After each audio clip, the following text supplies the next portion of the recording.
সোণাপুৰত বিশেষভাৱে সক্ষম লোকৰ মাজত সঁজুলি বিতৰণ অনুষ্ঠান। ভাৰতৰ কৃত্ৰিম লিমাছ উৎপাদন নিগমৰ উদ্যোগত আৰু SBIৰ সহযোগত এই সঁজুলি বিতৰণৰ অনুষ্ঠানটো সোণাপুৰৰ যুগদল প্ৰেক্ষাগৃহত অনুষ্ঠিত কৰা হয়। উল্লেখ্য যে SBIৰ CSR ফাণ্ডৰ 52,20,000 টকাৰে অঞ্চলটোৰ 517গৰাকী বিশেষভাৱে সক্ষম লোকৰ মাজত হুইলচেয়াৰ, মটৰচালিত ট্ৰাইচাইকেলৰ লগতে বিভিন্ন সঁজুলি বিতৰণ কৰে।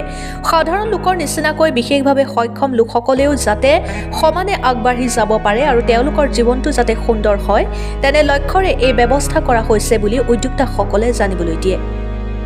Bureau report, Arunodoi Assam.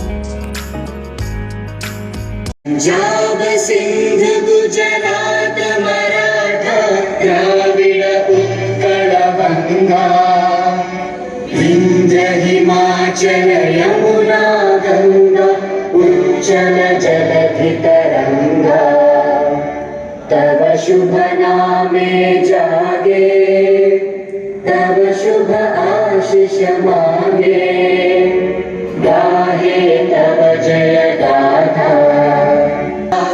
जय हे जय हे जय हे जय जय जय जय हे। আজি যুগদল কমিউনিটি হলত এলিম্পো আৰু SBIৰ মানে যুটীয়া সহযোগত আমাৰ বিশেষভাৱে সক্ষম ব্যক্তিসকলৰ কাৰণে সাহায্য বিতৰণ অনুষ্ঠান অনুষ্ঠিত হৈছে। তাতে আমাৰ 300 বিশেষভাৱে সক্ষম ব্যক্তিক আমি ট্ৰাইচাইকেল আদিকে ধৰি আৰু হিয়াৰিং এইডৰ পৰা বিভিন্ন ধৰণৰ তেওঁলোকৰ সুবিধাৰ অৰ্থে আমি তেওঁলোকৰ কিছুমান সা সঁজুলি আমি তেওঁলোকক আজি সাহায্য প্ৰদান কৰিছোঁ।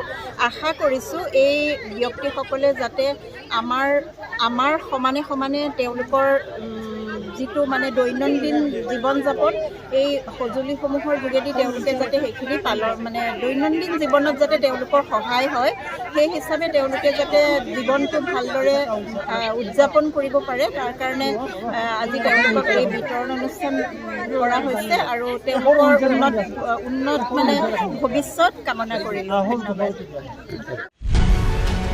কোট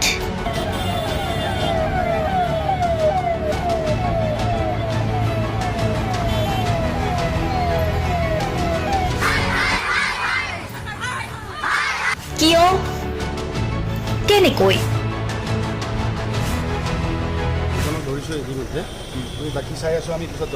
দুৰ্নীতি ৱাইফজনীয়ে কৈছে বোলে এওঁ মোৰ হাজবেণ্ড, আপুনি কোন হে ক'বলৈ এওঁ অবৈধ বুলি? অনিয়ম ভ্ৰষ্টাচাৰ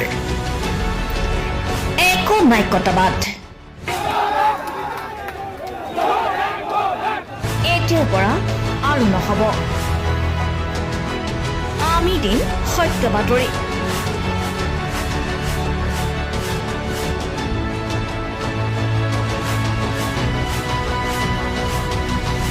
নিজকে সংস্থাপিত কৰাৰ বাবে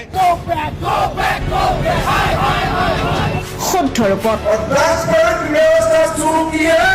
নিৰ্ভীক নিৰপেক্ষতাৰে আমি সাজু। অসমৰ উন্নয়নমূলক যাত্ৰাই আজি এক নতুন দিগন্ত ভৰি দিছে। অসমৰ ৰাইজৰ পৰা আমি সদায় আশীৰ্বাদ বিচাৰোঁ। আমি এনেকৈ যাতে আমাৰ জননী জন্মভূমিক সেৱা কৰি যাব বিচাৰোঁ। অৰুণোদয় অসম নিৰ্ভীক নিৰপেক্ষ।